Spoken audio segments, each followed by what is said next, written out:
to the news bulletin. நம்முடன் கலந்துரையாடலில் தொடர்பவர் police assistant commissioner mister Kumar. Sir, சிட்டிக்குள்ள சில கொலைகள் நடந்துட்டு இருக்கு. சீரியல் கில்லர் கொலைன்னு பரவலா ஒரு பேச்சு போயிட்டு இருக்கு. பொதுமக்களுக்கு காவல்துறை சார்பா ஏதாவது சொல்லுங்க ப்ளீஸ். கண்டிப்பா பொதுமக்களுக்கு சில விஷயங்கள் சொல்லணும். இதுவரை 2 கொலைகள் நடந்திருக்கு. 2க்கும் சில ஒற்றுமைகள் இருப்பது உண்மைதான். 2 முறையும் கொல்லப்பட்டது பெண்கள் தான். சீரியல் கில்லிங் வகை குற்றமா என்று ஆராய்ச்சிட்டு இருக்கோம்.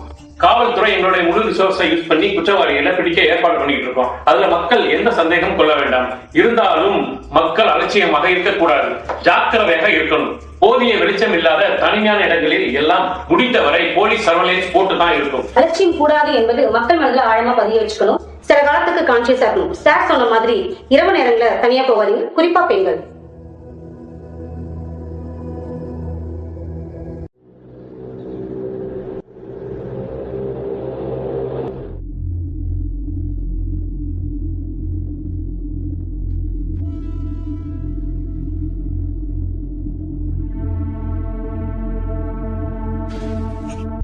இரவு நேரங்கள்ல தனியா போகாதீங்க, குறிப்பா பெண்கள்.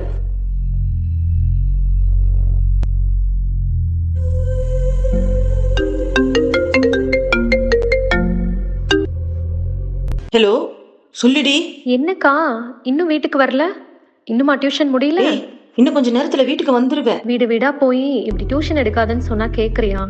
என்ன மாதிரி டியூஷன் சென்டர்ல மட்டும் வேலை செஞ்சா போதும். அப்பதான் நேரத்துக்கு வீட்டுக்கு வர முடியும். சீக்கிரமா வீட்டுக்கு வந்துடுறேன்டி. நீ சாப்பிட்டு தூங்கு, எனக்காக வெயிட் பண்ணாத. எங்க இருக்கிற இப்போ? முதல்ல அதை சொல்லு. அவுட்டர் ஏரியால ஒரு ரோட்ல தாண்டி இருக்கேன். ரோட்ல அங்க வெளிச்சம்லாம் இருக்கா? வெளிச்சமா கம்மியா தான் இருக்கு. ஏய், என்னடி சொல்ற? அவுட்டர் ரிமோட் ஏரியாவுக்கு கொஞ்ச நாள் தனியா போகாதன்னு சொன்னேன்ல, போலீஸ் சொன்னதை மறந்துட்டியா? வந்த வேலையை முடிச்சிட்டு நான் சீக்கிரமா வந்துடுறேன், நீ பதறாம இரு. என்னக்கா பைத்தியமா நீ? போலீஸ் கமிஷனர் டிவில எவ்வளவு தெளிவா சொன்னாரு. நீயும் தானே டிவில பார்த்த அன்னைக்கு. இவ்ளோ அலட்சியமா இருக்க கூடாது. ஓகேடி, நான் அப்புறமா கால் பண்ணேன். வண்டி மக்கர் பண்ணுதா? நான் மெக்கானிக் தான்ப்பா, வண்டி சரி பண்ணி கொடுத்துருவேன்.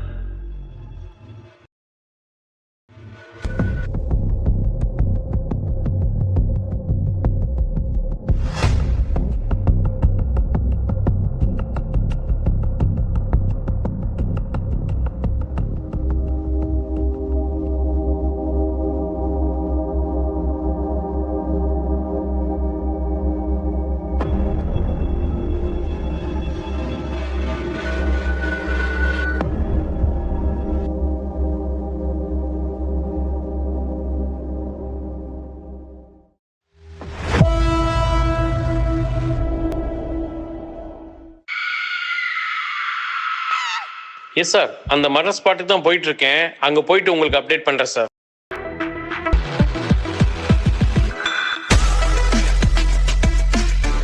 டிவியில இதுக்கு முன்னாடி நடந்த கொலைகளை பத்தி பேசிட்டு இருந்திருக்கீங்க. இப்ப இன்னொரு கொலை நடந்திருக்கு. இந்த கொலையை பத்தி உங்களோட கருத்து என்ன? நான் முன்னே சொன்னதுதான், இப்பவும் சொல்றேன். காவல்துறை எங்கள் தரப்புல நிறைய ஒர்க் அவுட் செஞ்சுட்டு இருக்கோம். பொதுமக்கள் தங்களை பாதுகாக்க ஜாக்கிரதையா இருக்கணும். இதோ இன்னொரு கொலை நடந்திருக்கு. தயவு செய்து இந்த கொலையை பத்தி உங்க டிவில காட்டுங்க. டெட் பாடியை மக்களுக்கு காட்டலாமா சார்? கண்டிப்பா காட்டுங்க, அப்பதான் ஜனங்களுக்கு அவேர்னஸ் வரும்.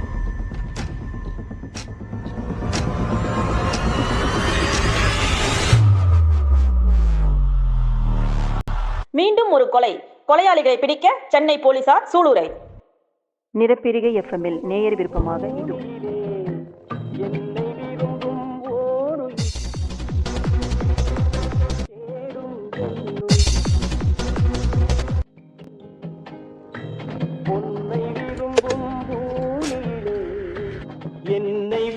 என்னக்கா இன்னும் வீட்டுக்கு வரல? இன்னைக்கு ஒரு வேட்டை இருக்கு. ஒருத்தன் தனியா வந்து மாட்டிருக்கான். இவன் வேலையை முடிச்சிட்டு சீக்கிரமா வீட்டுக்கு வந்துடுறேன். வண்டி மக்கர் பண்ணுதா? என்னம்மா பதட்டத்துல என்ஜின் சாவி ஆஃப் பண்ணிட்டியா? என்ஜினை ஆப்ல வச்சுக்கிட்டு ஸ்டார்ட் பண்ணா எப்படி ஸ்டார்ட் ஆகும்? என்னம்மா பொண்ணு நீ?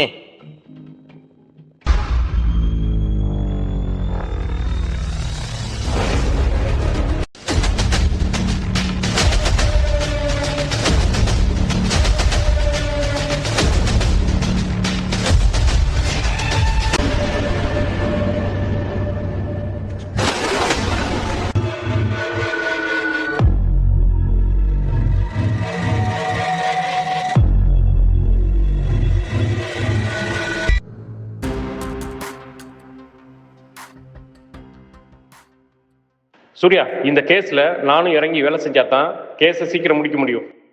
கேஸ் சம்மந்தப்பட்ட டாக்குமெண்ட்ஸ் அண்ட் டீட்டெயில்ஸ் எல்லாம் இந்த ஃபைலில் இருக்குது சார். எவிடன்ஸை ஸ்டேஷனில் மெயின்டைன் பண்ணுறோம், நீங்கள் அங்கே வந்து பார்க்கலாம் சார்.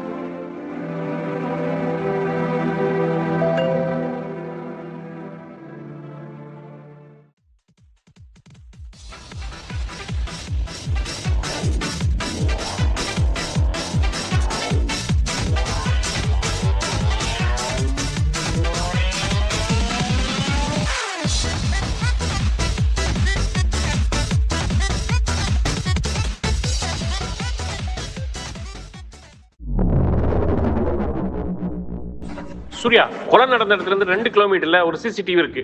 ஃபைல்ஸ்ல நீங்க ஏன் அதை பத்தி மென்ஷன் பண்ணல? அந்த சிசிடிவி பற்றி எதுக்கு சார் கேட்குறீங்க? அது 2 கிலோமீட்டர் தள்ளி இருக்குது. அது மூலமாக நமக்கு என்ன தெரிய போகுது? அதனால தான் நான் அதை பற்றி உங்கள்கிட்ட நான் எதுவும் சொல்லலை சார். சூர்யா, இந்த சிசிடிவி பத்தி தான் நீங்க முதல்ல சொல்லியிருக்கணும். இதுவும் ஒரு இம்பார்ட்டன்ஸான எவிடன்ஸ் தான். மறக்காம பிரெட் பாக்கெட் எடுத்துக்கோக்கா. பிரெட்டு அரிசி மாவுலாம் எதுக்கு இப்போ? காலையில பிரேக்ஃபாஸ்ட் செய்ய வீட்ல ஒன்றும் இல்லைக்கா. காலையில சாப்பிடணும்னா இதெல்லாம் எடுத்துக்கோ. அந்த கவலை எல்லாம் உங்களுக்கு வேணாம். நாளை காலை உங்களுக்கு பிரேக்ஃபாஸ்ட் கவர்மெண்டே கொடுக்கும். வெல்டன் சார், எப்படி சார் இவங்களை ட்ரேஸ் பண்ணீங்க? எவிடன்ஸில் இருந்த கெமிக்கல் அனலைசிஸ் ரிப்போர்ட்டும் கொலை நடந்த இடத்துல இருந்து 2 கிலோமீட்டர் தூரம் உள்ள சிசிடிவியும் தான் இந்த கேஸுக்கு இம்பார்ட்டன்ட் லீட் கொடுத்துச்சு. According to chemical analysis report, victim சட்டையில் இருந்தது calcium carbonate, probably from washing பவுடர்னு சொல்லிட்டு கெமிக்கல் அனலைசிஸ் ரிப்போர்ட்ல மென்ஷன் பண்ணி இருந்துச்சு. அது வாஷிங் பவுடர் தான் நீங்களே முடிவு பண்ணிட்டீங்க. விக்டிம் மனைவிட்ட பேசினேன், அவங்க துணி துவைக்கிறது யூஸ் பண்றது டிடர்ஜென்ட் பார் தான். அந்த பாரை வாங்கி லேப்ல அனலைஸ் செஞ்சதில்ல, அந்த பார்ல கால்சியம் கார்பனேட் இல்லைன்னு தெரிஞ்சது. வாஷிங் பவுடர் இல்லைன்னா வேற எதுவா இருக்குன்னு சொல்லி யோசிச்சேன். டே டு டே லைஃப்ல கால்சியம் கார்பனேட் யூஸ் ஆகிற இன்னொரு பொருள் முகத்துக்கு போடுற பவுடர். விக்டிம் பவுடர் போடுற பழக்கம் இல்லைன்னு சொல்லி அவங்க மனைவி உறுதியா சொன்னாங்க. ஸோ இந்த கால்சியம் கார்பனேட் விக்டிம் யூஸ் பண்ணது இல்லை, அக்யூஸ்ட் யூஸ் செஞ்ச ஒரு பொருள் கன்ஃபார்ம் ஆயிடுச்சு. கால்சியம் கார்பனேட் வேற எதுக்கெல்லாம் யூஸ் ஆகுதுன்னு ஒரு லிஸ்ட் போட்டப்ப எனக்கு கிடைச்ச க்ளூ தான் சாக் பீஸ். கொலை செய்யறவங்க தான் சாக் பீஸ் யூஸ் பண்றாங்க. அவங்களோட விரல்கள் இருந்து விக்டிமோட ட்ரெஸ்ல கால்சியம் கார்பனேட் படுதுன்னு கெஸ் பண்ணேன். சாக் பீஸ் யூஸ் பண்றவங்க எல்லாம் டீச்சர்ஸ் தான். ஸோ கொலை நடந்த இடத்துல சரௌண்டிங்ல இருக்கிற ஸ்கூல்ல விசாரிச்சேன். ஆல்மோஸ்ட் எல்லா ஸ்கூல்லையும் இப்பெல்லாம் டிஜிட்டல் போர்டு தான் யூஸ் பண்றாங்க. அப்படி விசாரிச்சிருந்ததுல ஒரு டியூஷன் சென்டர் உள்ள ஸ்டூடெண்ட்ஸ் சொன்னாங்க, சார் எங்க டியூஷன்ல பிளாக் போர்டு யூஸ் பண்றதுனால சாக் பீஸ் யூஸ் பண்ணுவாங்க. ஆமா சார், எங்க கிளாஸ்ல கூட பிளாக் போர்டு தான் யூஸ் பண்றோம். அதனால சரௌண்டிங்ல இருக்கிற டியூஷன் சென்டர் எல்லாம் நோட்டை விட்டோம். இரண்டாவது குழு அந்த சிசிடிவி. ஸ்பாட்ல இருந்து 2 கிலோமீட்டர் தள்ளி இருந்ததுனால அந்த சிசிடிவியை நீங்க முக்கியமா நினைக்கல. அந்த சிசிடிவி ஃபுட்டேஜ் தான் நமக்கு இந்த கேஸ்ல முக்கியமான எவிடன்ஸா இருந்துச்சு. 2 கிலோமீட்டர் தள்ளி இருக்கிற அந்த சிசிடிவி எப்படி சார் எவிடன்ஸ் அமைஞ்சது? குட் கொஸ்டின் சூர்யா, நான் விளக்கமாகவே எக்ஸ்பிளைன் பண்றேன். மர்டர் ஸ்பாட்டுக்கு முன்னால 2 கிலோமீட்டர்லயும் அதே மாதிரி பின்னாலையும் 2 சிசிடிவிஸ் இருக்கு. சிசிடிவி 1 கிராஸ் பண்ணி மர்டர் ஸ்பாட் வழியா போற எல்லா வண்டியும் சிசிடிவி 2 கிராஸ் பண்ணி தான் ஆகணும். அப்படி போற எல்லா வண்டிக்கும் சிசிடிவி 1 to சிசிடிவி 2 கிராஸ் பண்ண ஆகிற நேரம் 12 நிமிஷம். ஆனா ஒரு வண்டி மட்டும் 40 நிமிஷம் கழிச்சு தான் 2வது சிசிடிவில ரெக்கார்ட் ஆயிருக்கு. அப்படின்னா என்ன அர்த்தம்? அந்த வண்டி ஃபர்ஸ்ட் சிசிடிவில இருந்து 2வது சிசிடிவி வரைக்கும் நான் ஸ்டாப்பா வரல. சித்தப்பா வீட்டு விசேஷத்தை சிறப்பிச்சுட்டு வந்திருக்காங்க. அப்படித்தானே சிஸ்டர்ஸ்? அந்த வண்டியோட ரிஜிஸ்ட்ரேஷன் டீடைல்ஸ் இதுல இருக்கு. சாக் பீஸ் யூஸ் பண்ற டியூஷன் டீச்சர் லிஸ்ட்ல இருந்து இந்த வண்டியை யூஸ் பண்ற டியூஷன் டீச்சரை சார்ட் அவுட் பண்றது அவ்வளவு பெரிய காரியம் கிடையாது. இந்த 2 பெண்களும் கொடூரமான பல கொலைகள் செஞ்சிருக்காங்க. ஆனா அதுக்குரிய மோட்டிவ் என்னன்னு தெரியல. ஆனா இவங்க 2 பேரும் இதுவரைக்கும் வாயை திறந்து எதுவும் சொல்ல மாட்டேங்கிறாங்க. அதனாலதான் டாக்டர் இவங்க 2 பேரோட ஆழ்மன ரகசியங்களை தெரிஞ்சுக்கிறதுக்காக கோர்ட்டு சைக்காலஜிக்கல் அனலைசிஸ் பண்ணி கேட்டிருக்காங்க. ஆல்ரைட், கோர்ட்டு உத்தரவுப்படி சைக்காலஜிக்கல் ரிப்போர்ட் ரெடி பண்ணியிருக்கேன், படிச்சு பாருங்க. சட்டத்தின் பார்வையில குற்றவாளிகளா தெரிகிற இந்த பெண்கள் தர்மத்தின் பார்வையில ஆதரவற்ற அபலை பெண்களா தெரிகிறாங்க. பெத்தவங்களுக்கு தங்களுடைய குழந்தைங்க மேல அன்பை காமிக்க நிறைய வழிகள் இருக்கு. அதுல ஒரு தவறான வழி இருக்கு. அது பேர் தான் மெட்டீரியல் பேரண்டிங். குழந்தைங்க விரும்புறாங்கன்ற ஒரு காரணத்துக்காக அது தேவை இருக்கோ தேவையில்லையோ எல்லா பொருள்களையும் வாங்கி குவிக்கிறோம்ல, அது பேர் தான் மெட்டீரியல் பேரண்டிங். இந்த பெண்களுடைய பெற்றோரும் இவர்களுடைய சின்ன வயதிலிருந்து இவர்கள் ஆசைப்பட்ட அனைத்து பொருட்களையும் வாங்கி கொடுத்து மெட்டீரியல் பேரண்டிங் பண்ணியிருக்காங்க. மகிழ்ச்சியா போய்கிட்டு இருந்த அவங்க வாழ்க்கையில ஒரு சோக சம்பவம் நடந்தது. அவங்க அம்மா இறந்து போயிட்டாங்க. அப்பா குடிப்பழக்கத்துக்கு ஆளாயிடுறாரு. கொஞ்ச நாள்ல 2வது கல்யாணமும் பண்ணிக்கிறாரு. கொஞ்சம் கொஞ்சமா சித்தி கொடுமை ஆரம்பிக்குது. விரும்பிய எல்லா பொருளும் கிடைச்ச நிலையிலிருந்து ரூபாய் வேணும்னாலும் சித்தி கையை எதிர்பார்க்க வேண்டிய சூழ்நிலை வந்துடுது. காலம் போக போக சொத்துக்களை சித்தி அவங்க குடும்பத்து மேல மாத்திக்கிறாங்க. பற்றற்ற நிலையில் வாழ்ந்து வந்த இந்த குழந்தைகளுக்கு இடியாய் வந்தது ஒரு செய்தி. தன்னுடைய தாயின் மரணம் இயற்கையான மரணம் அல்ல என்றும் தன்னுடைய தந்தையும் சித்தியும் சேர்ந்தே கொன்று விட்டார்கள் என்றும் தெரிந்து கொண்டார்கள். போதையில் இருந்த தந்தையே இந்த உண்மையை சொன்ன பிறகு அவர்களால் தங்களுடைய மனதை கட்டுப்படுத்த முடியவில்லை. யோசிக்கும் திறனை இழந்துவிட்ட நிலையில் தங்களுடைய தந்தையையும் சித்தியையும் நள்ளிரவில் கொன்று போட்டனர். வீட்டை திருட வந்தவன் செய்த கொலை என்று அனைவரும் எளிதில் நம்பினர்.